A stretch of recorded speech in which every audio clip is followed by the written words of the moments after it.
नमस्कार विद्यार्थियों, न्यूमेरिकल की क्लास में आपका स्वागत है। आज हम चैप्टर 2 के कुछ महत्वपूर्ण न्यूमेरिकल्स जो कि बोर्ड एग्जाम की दृष्टि से भी बहुत महत्वपूर्ण है, उनका अध्ययन करेंगे। ठीक है, तो हमारे बोर्ड पर लिखा हुआ एक महत्वपूर्ण प्रश्न, अनंत विस्तार के दो समान मात्रा में आवेशित अचालक पट्टिकाओं एक दूसरे के सामने स्थित है। ठीक है, समान मात्रा में आवेशित। ठीक है, अचालक पट्टिकाएं एक दूसरे के सामने स्थित हैं। इन पृष्ठों के बीच में तथा बाहर किसी बिंदु पर विद्युत क्षेत्र की तीव्रता ज्ञात कीजिए। तो देखिए, दो हम अनंत विस्तार की पट्टिका ले लेते हैं। ये दो अनंत विस्तार की पट्टिकाएं। क्वेश्चन को समझना बहुत अच्छा और इम्पोर्टेंट क्वेश्चन है।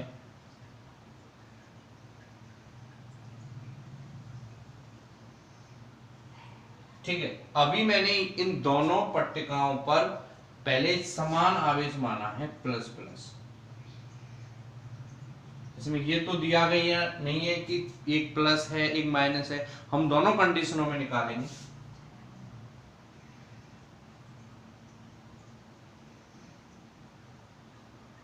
ठीक है, दो ये अचालक पट्टिका हैं जिन पर समान मात्रा में आवेश है। इन दोनों पे वो पूछ रहा है इन पृष्ठों के बीच में यहां पर और इनके बाहर, चाहे यहां और चाहे यहां, विद्युत क्षेत्र की तीव्रता का क्या कीजिए, परिकलन कीजिए। ये मैंने बिंदु मान लिया Q, ये मैंने बिंदु मान लिया P1 और ये मैंने बिंदु मान लिया P2। ठीक है, अब हमको क्या करना है, हमको प्लस आवेश के कारण पॉइंट पर विद्युत क्षेत्र की दिशा देखनी है। बस ये करना है, पॉइंट पर विद्युत क्षेत्र की दिशा।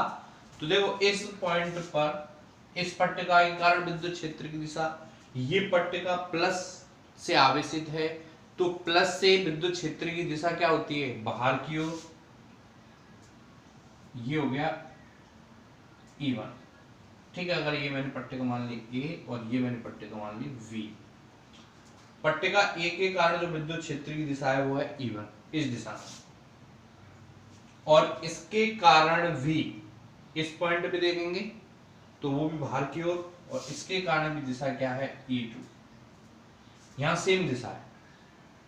ठीक है, यहां देखते हैं पॉइंट पर Q पर देखते हैं, इसके कारण विद्युत क्षेत्र की दिशा बाहर की ओर, यानी पॉइंट ऐसे E2,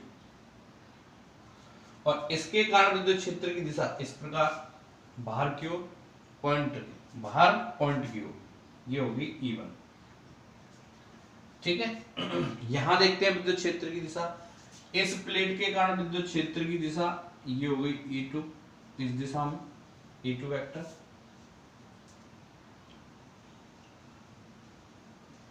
और इस प्लेट के कारण इस पे दिशा वो भी इसी दिशा में होगी, E1 वेक्टर। हमने दिशा ज्ञात कर ली। आपको पता है दिशा कैसे ज्ञात करते हैं, जैसे ये प्लेट है, सिंगल प्लेट है, प्लस से आवेशित है, यहां दो पॉइंट है, इन पॉइंट पर विद्युत क्षेत्र की दिशा क्या होगी, इस पॉइंट पर विद्युत क्षेत्र की दिशा इस दिशा में, और इस पॉइंट पर विद्युत क्षेत्र की दिशा इस दिशा में, यानी प्लस आवेश से दूर और जहां ज्ञात करना चाह रहे हैं उसकी ओर होती है। ठीक है, तो ये आपको याद रखना है। अब हमको केवल क्या करना है, कैलकुलेशन करना है। ठीक है, तो बिंदु P1 और P2 बाहर हैं, तो बिंदु P1 व P2 बाहर हैं।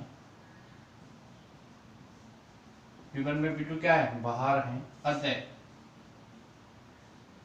अतः विद्युत क्षेत्र की तीव्रता, अतः कुल विद्युत क्षेत्र की तीव्रता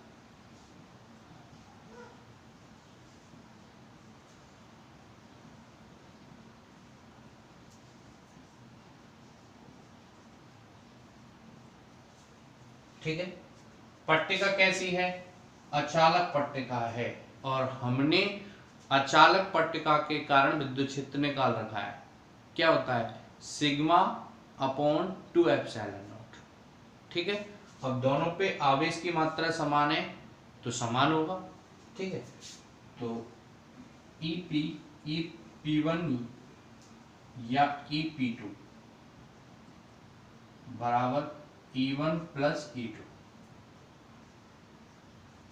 ठीक है, दोनों पट्टिकाएं समान रूप से आवेशित हैं तो दोनों के कारण विद्युत क्षेत्र की तीव्रता क्या होगी? समान होगी। तो इसके कारण हो गया sigma upon 2 epsilon not plus sigma upon 2 epsilon not, तो जुड़ के क्या आ जाएगा? Sigma upon epsilon not. तो चाहे बिंदु P1 पर देखो चाहे बिंदु P2 पे देखो, दोनों पर विद्युत क्षेत्र की तीव्रता जो आएगी वो आएगी सिग्मा अपॉन एप्सिलॉन नॉट। अब देखते हैं अंदर बिंदु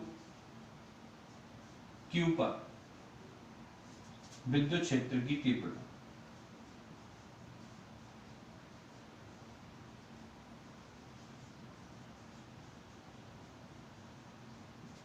ठीक है, EQ बराबर, अब देखते हैं E1 की डायरेक्शन इस दिशा में और E2 की डायरेक्शन इस दिशा में एक दूसरे के अपोजिट है तो अंदर हो जाएगा, यानी E1 minus E2 vector.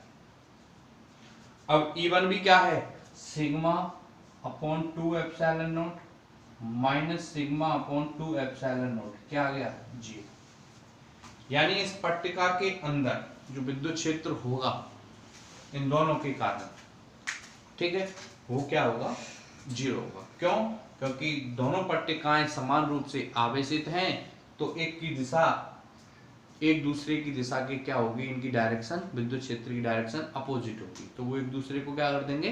Cancel कर देंगे।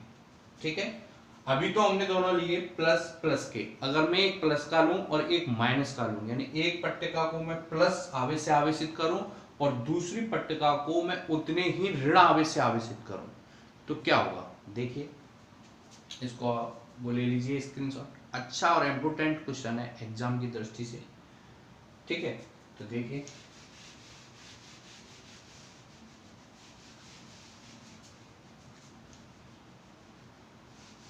अब मैंने क्या किया कि इस वाली पट्टिका को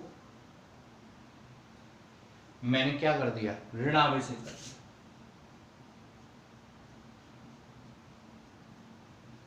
आवेश परिमाण में समान है, जितना आवेश यहां है उतना ही आवेश यहां है, लेकिन इनकी प्रकृति विपरीत है। वही हमें बाहर और अंदर, यहां पे हमने मान लिए P1, यहां पे P2 और यहां पे Q।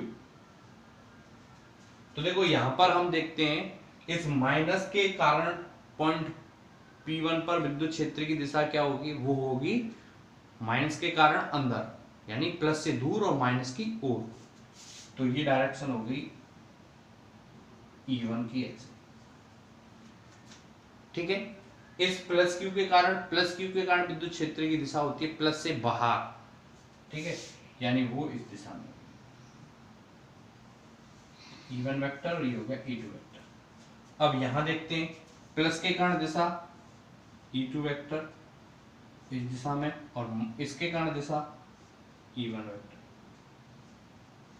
ठीक है, E1 इसका विद्युत क्षेत्र है और E2 इसका विद्युत क्षेत्र है।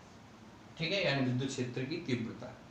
और अंदर देखते हैं, अंदर क्या आती है? प्लस के कारण E2 की दिशा इस दिशा में, ठीक है, और माइनस के कारण E1 की दिशा इस दिशा।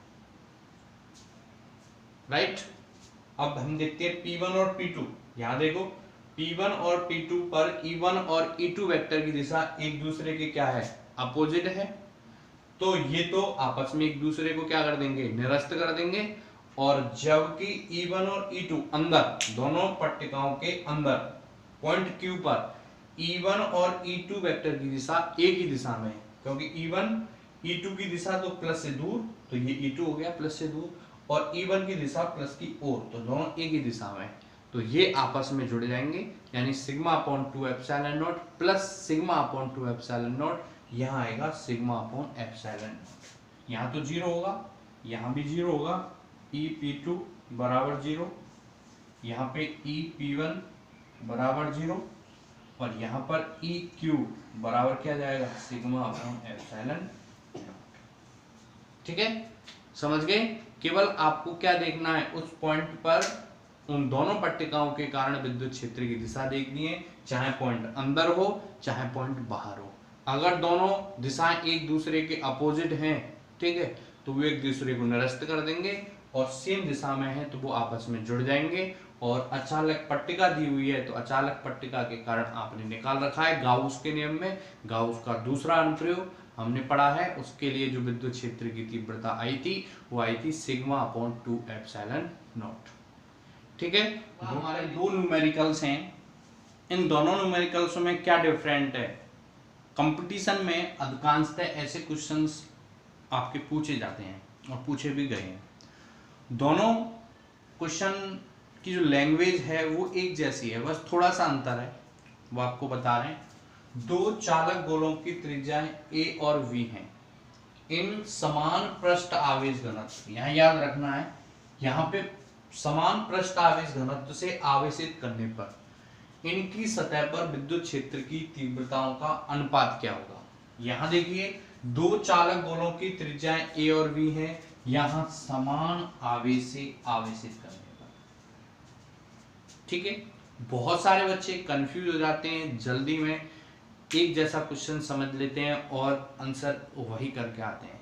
क्वेश्चन को न्यूमेरिकल्स करने का एक सबसे अच्छा तरीका है कि उसको आप सबसे पहले तब तक पढ़िए जब तक कि वो आपके माइंड में कॉन्सेप्ट क्लियर नहीं हो जाता। कॉन्सेप्ट क्लियर नहीं हो जाता, जब तक कॉन्सेप्ट क्लियर नहीं हो जाता तब तक आप क्वेश्चन को पढ़ते रहिए, क्योंकि जब तक आपका कॉन्सेप्ट क्लियर नहीं होगा आपको पता ही नहीं चलेगा किस न्यूमेरिकल्स में करना क्या है। ठीक है, तो देखिए, दो चालक गोले हैं और जिनकी त्रिज्याएं a और v हैं, समान पृष्ठ आवेश घनत्व से आवेशित करने पर, कहां पूछ रहा है, सतह पर। कैसे गोले हैं, चालक गोले हैं, कहां पूछ रहा है, सतह पर। तो देखिए आंसर फर्स्ट, दो हमने गोले बना लिए, दो चालक गोले, इस एक की रेडियस a है और एक की रेडियस b है। दोनों पर समान पृष्ठ आवेश घनत्व है।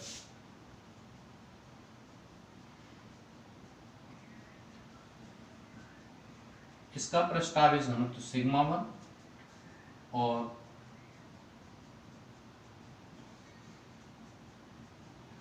इसका पृष्ठ आवेश हमने घनत्व मान लिया सिग्मा 2, और दिया है, क्या दिया हुआ है, दिया है सिग्मा 1 बराबर सिग्मा 2, समान पृष्ठ आवेश घनत्व है। ठीक है, अब देखिए सतह पर, और आप याद करिए चालक गोले के कारण हमने विद्युत क्षेत्र की तीव्रता 3 स्थितियों पर निकाली थी। एक तो चालक गोले के बाहर, एक चालक गोले के पृष्ठ या सतह पर, और एक चालक गोले के अंदर। अंदर तो 0 है, क्योंकि चालक गोले को जब हम आवेश देते हैं तो वो आवेश उसके पृष्ठ पर आ जाता है, जब अंदर आवेश ही नहीं है तो 0 है। अब आपको दो चीज याद रखनी थी, एक तो बाहर K Q upon R square small R square, K Q upon small R square. दूसरा, इस सतह पर स्मॉल आर बराबर कैपिटल आर हो जाता है, तो K Q upon capital R square, और इसको मैंने दूसरे रूप में और लिखा था सिग्मा अपॉन एप्सिलॉन नॉट। अगर आपको नहीं पता तो मेरा बिफोर लेक्चर्स देखिए, उसमें आपको क्लियर करना है। आपने रफ कॉपी में भी नोट कर लिया होगा, पीछे जाके देख सकते हो कि चालक गोले की सतह पर विद्युत क्षेत्र की तीव्रता एक तो थी के Q upon capital R square, और एक थी हमारी सिग्मा अपॉन एप्सिलॉन नॉट, जो क्यू के स्थान पर हमने मान रखे सॉल्व किया था। ठीक है, तो हम जानते हैं वी नाउ दैट E बराबर क्या होता है, सिग्मा अपॉन एप्सिलॉन नॉट, किस पर, सरफेस पर। किस पर होता है, सरफेस पर। इसके लिए E क्या होगा, इसके लिए होगा E1 बराबर सिग्मा 1 बटे एप्सिलॉन नॉट, क्योंकि इसका पृष्ठ आवेश घनत्व कितना है, सिग्मा 1। इसके लिए क्या होगा, E2, इसके लिए होगा सिग्मा 2 बटे एप्सिलॉन नॉट। राइट, और वो पूछ रहा है विद्युत क्षेत्र की तीव्रताओं का अनुपात।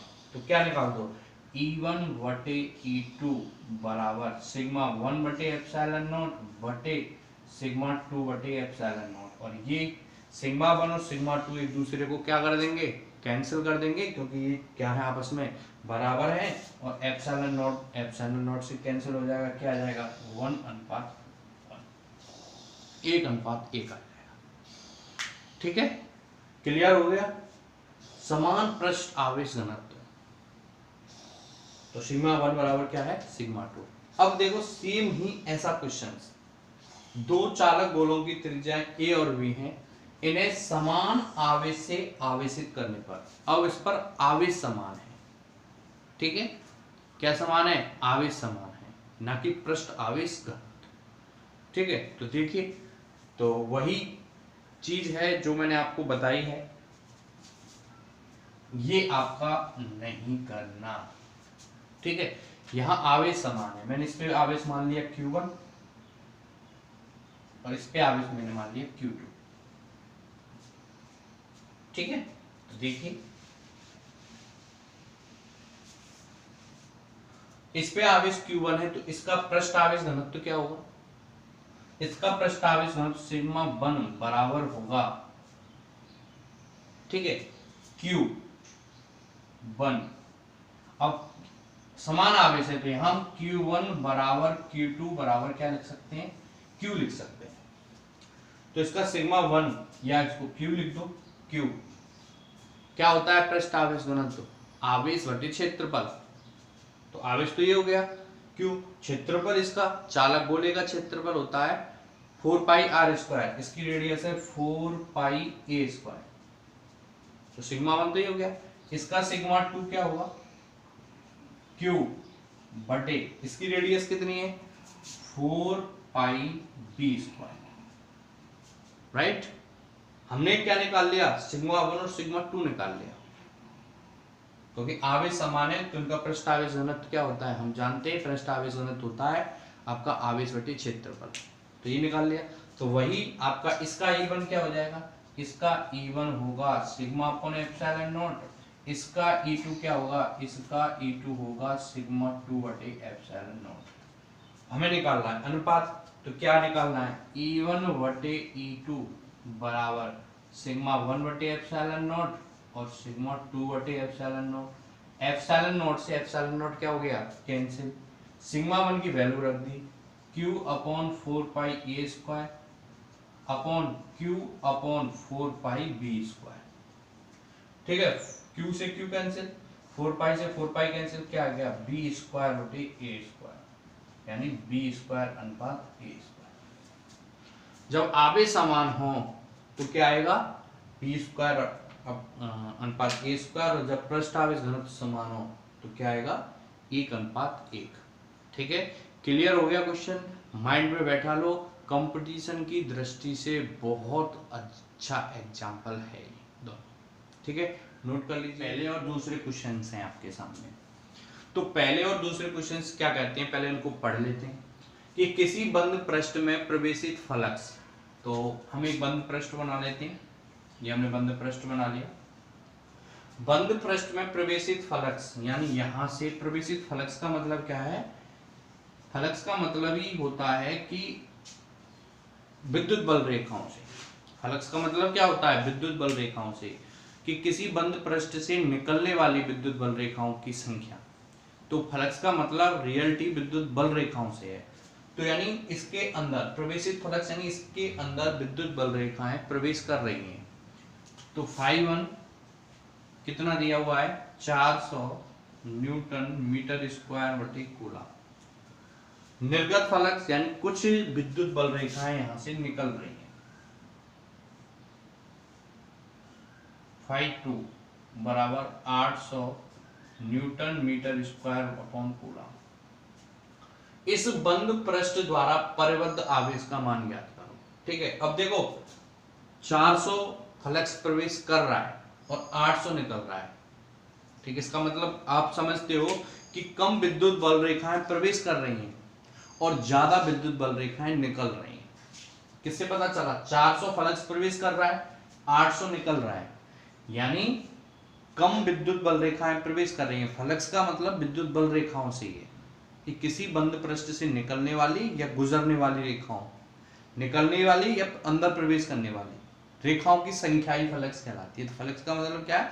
विद्युत बल रेखाओं की संख्या किसी पृष्ठ से संबंधित। ठीक है, तो 400 निकल रहा है, सॉरी 400 प्रवेश कर रहा है, 800 निकल रहा है, तो कम प्रवेश कर रही हैं, ज्यादा निकल रही हैं, तो इसके अंदर कोई ना कोई आवेश रखा हुआ है। और हम जानते हैं वो आवेश धनात्मक आवेश होता है। जब कम निकलती हैं, कम प्रवेश करती हैं, ज्यादा निकलती हैं, तो इसके अंदर धनात्मक आवेश रखा हुआ है। तो वो कह रहा है पृष्ठ, बंद पृष्ठ द्वारा प्रबद्ध आवेश का मान ज्ञात करो। इसके अंदर जो धनात्मक आवेश रखा हुआ है वो उसका आवेश का मान कितना है। ठीक है, तो पहले हम निकाल लेते हैं कि निकल कितना रहा है फ्लक्स, क्योंकि प्रवेश इतना कर रहा है और निकल रहा है, तो परिणामी निर्गत फ्लक्स, परिणामी फ्लक्स।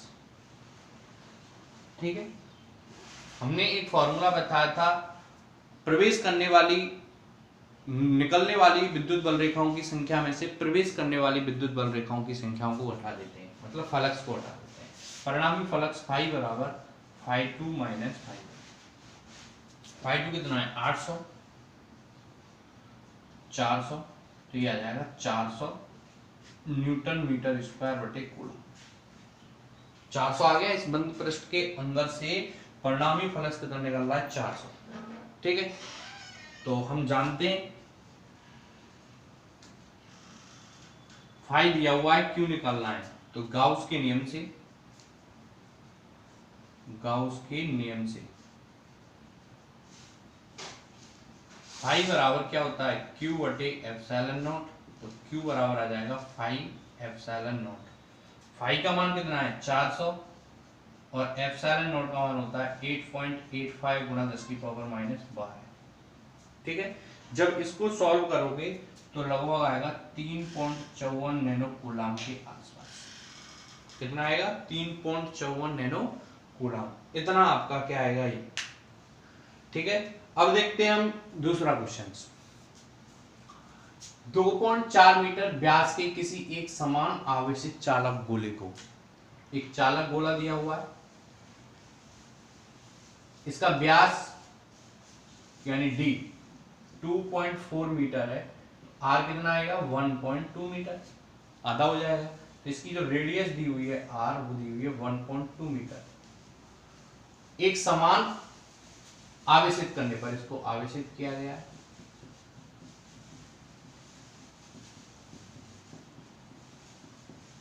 ठीक है, आवेशित चालक गोले पर पृष्ठ आवेश घनत्व यानी क्या दिया हुआ है सिग्मा, सिग्मा दिया हुआ है 80 micro coulomb upon metre square, यानी 80 गुणा 10 की power minus 6 coulomb upon metre square, ये दिया हुआ है।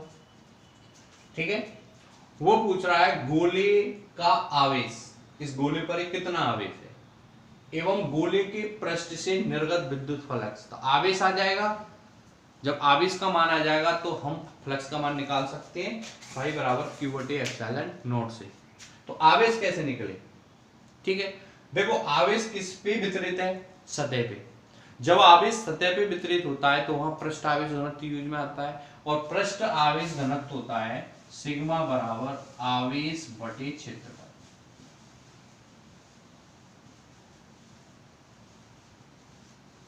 सिग्मा बराबर आवेश बटे क्षेत्रफल, यहां से आवेश निकालें तो आवेश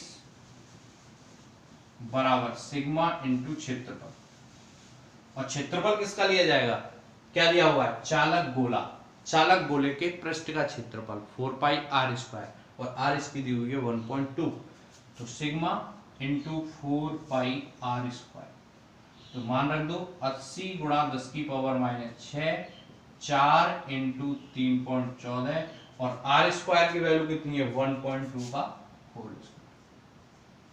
ठीक है, जब आप इसको सॉल्व करोगे तो आवेश का मान जब लगभग आएगा वो आएगा Q बराबर 1.45 या 1.44 मिली कूलम के आसपास। ठीक है, जब इसको सॉल्व करोगे तो Q का मान आएगा 1.44 भी आ सकता है, मैंने उसको 1.45 भी कर दिया है, कितना मिलीकूलम। अब Q आ गया तो फाई निकाल सकते हो किसके नियम से, गाउस के नियम से, गाउस के नियम से। फाई बराबर Q बटे एप्सिलॉन नॉट। इसको सॉल्व करना और आपका आंसर आ जाएगा। तो नोट कर लीजिए, ये भी आपके न्यूमेरिकल्स बहुत महत्वपूर्ण है। नेक्स्ट जो क्वेश्चन है हमारा वो है एग्जाम्पल एक तो 2.2 और एक अंक प्रश्न का 4 क्वेश्चन। ठीक, पहले एग्जाम्पल 2.2 देख लेते हैं जो एग्जाम में भी आया हुआ है, बोर्ड कंपटीशन। एक समान विद्युत क्षेत्र है, तो मैंने एक समान विद्युत क्षेत्र बना लिया। ये एक समान विद्युत क्षेत्र है। पिछले चैप्टर में मैंने आपको बताया था कि एक समान विद्युत क्षेत्र क्या होता है। एक समान विद्युत क्षेत्र में एक बेलन इस प्रकार से स्थित है कि इसकी अक्ष विद्युत क्षेत्र की दिशा में, यानी विद्युत क्षेत्र की दिशा इस दिशा में, तो इसकी अक्ष भी इसी दिशा में, यानी ऐसे रखा हुआ बेलन, ये बेलन रखा हुआ, ये हो गई बेलन की अक्ष। तो बेलन, ये बेलन रखा हुआ है, ये बेलन की अक्ष है, किसकी दिशा में, विद्युत क्षेत्र के अनुदिशी है, ऐसी है। तो प्रदर्शित कीजिए कि बेलन से पारित विद्युत फ्लक्स क्या होगा। ठीक है, तो बेलन एक हो गया बंद पृष्ठ, तो बंद पृष्ठ से कितनी विद्युत बल रेखाएं निकल रही हैं।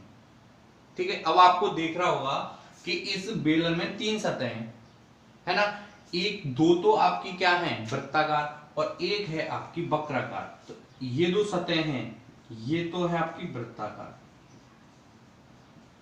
और ये है आपकी वक्राकार।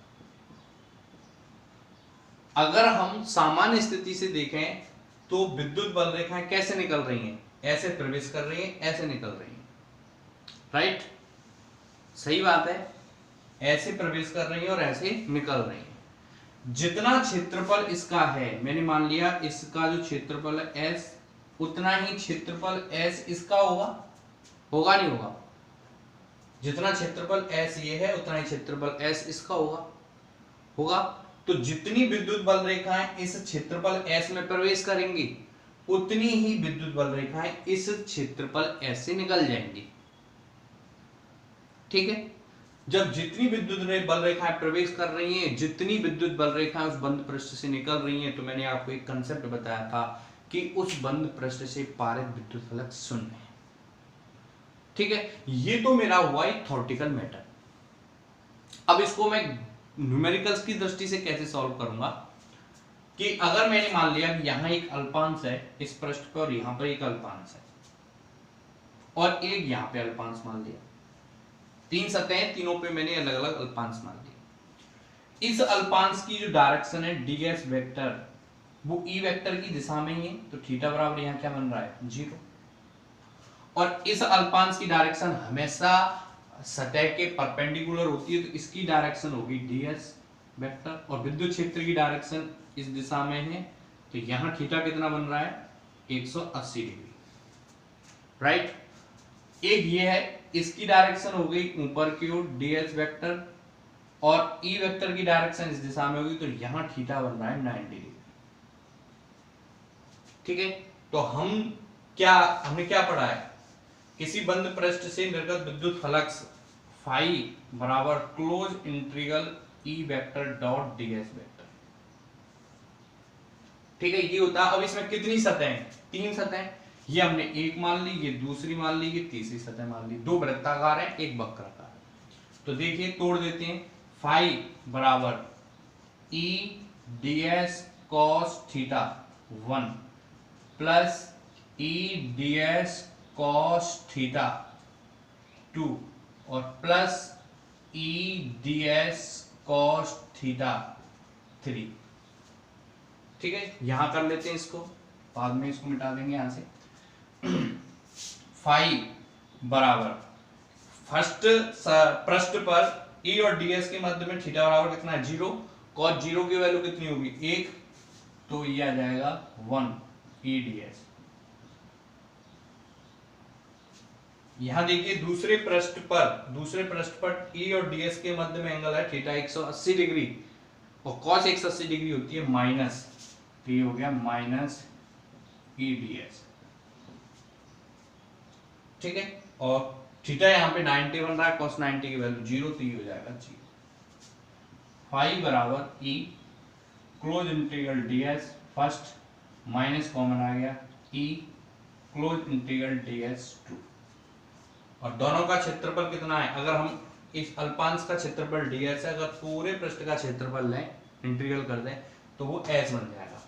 तो फाई बराबर क्या आ जाएगा, ई, इसका क्षेत्रफल हो गया एस, ये रहा पृष्ठ ds का समाकलन करेंगे संपूर्ण, तो s हो जाएगा माइनस ई एस, क्या आ गया जी। तो थ्योरेटिकल तो हमने बता दिया उसको, अब हमने उसको आपको बताया मैथमेटिकल, ठीक है। तो ऐसे इसको करेंगे। अगला क्वेश्चन देखते हैं, इसको स्क्रीनशॉट ले लो और अब देखिए बुक का एग्जाम्पल नंबर 2.2 है ये। अब देखते हैं हम ये वाला क्वेश्चन, ठीक है।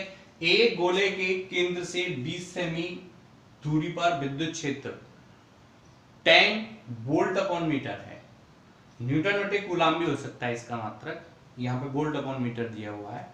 गोले की त्रिज्या 5 सेमी है, ठीक है। तो एक गोला है,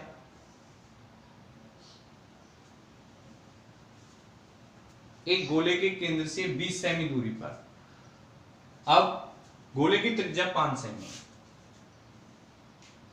5 सेमी, केंद्र से 20 सेमी दूरी पर, यहां पर ये 20 सेमी होगी, आर बराबर 20 सेमी, यहां पॉइंट पी है। इस पर विद्युत क्षेत्र ई आउट बराबर दिया हुआ है 10 वोल्ट अपॉन मीटर। आउट ही तो है ये, यहां पे विद्युत क्षेत्र दिया हुआ है गोले के केंद्र से 8 सेमी दूरी पर, ठीक है। ये भी बाहर है, अगर मैं यहां से यहां आए, ये 8 सेमी, ये मैंने मान ली आर डैश, ये मैंने कैपिटल आर मान लिया, आर डैश बराबर 8 सेमी पर ई डैश आउट बराबर क्वेश्चन, ठीक, बाहर ही पूछ रहा है, ठीक है। 20 सेमी पर इतना, 8 सेमी पर क्या होगा, तो देखिए क्या होगा, हम वी नाउ दैट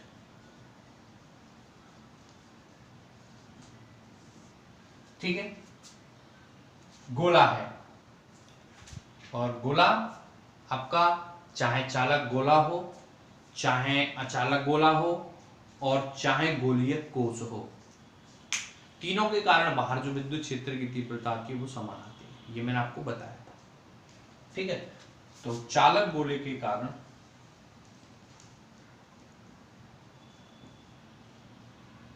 इसमें चालक नहीं लिखा हुआ, केवल गोला लिखा हुआ है, तो हमने गोले के कारण बाहर विद्युत क्षेत्र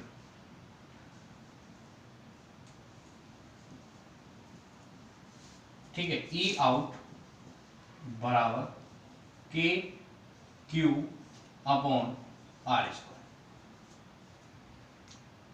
ठीक है। ई की यहां वैल्यू दी हुई है, तो गोले के कारण बाहर विद्युत क्षेत्र की तीव्रता, ठीक है, गोले के केंद्र से 20 सेमी दूरी पर विद्युत क्षेत्र क्या होगा, 10 के क्यू 20 का होल स्क्वायर, समीकरण नंबर 1, ठीक है। गोले के केंद्र से 8 सेमी दूरी पर क्या होगा, ई डैश आउट, ठीक है। यहां हमने ई मान लिया था, वहां पे के क्यू अपॉन 8 का होल स्क्वायर, ठीक है। समीकरण नंबर 2, अगर समीकरण हम 1 में समीकरण 2 का भाग देते हैं, समीकरण 1 भाग समीकरण 2,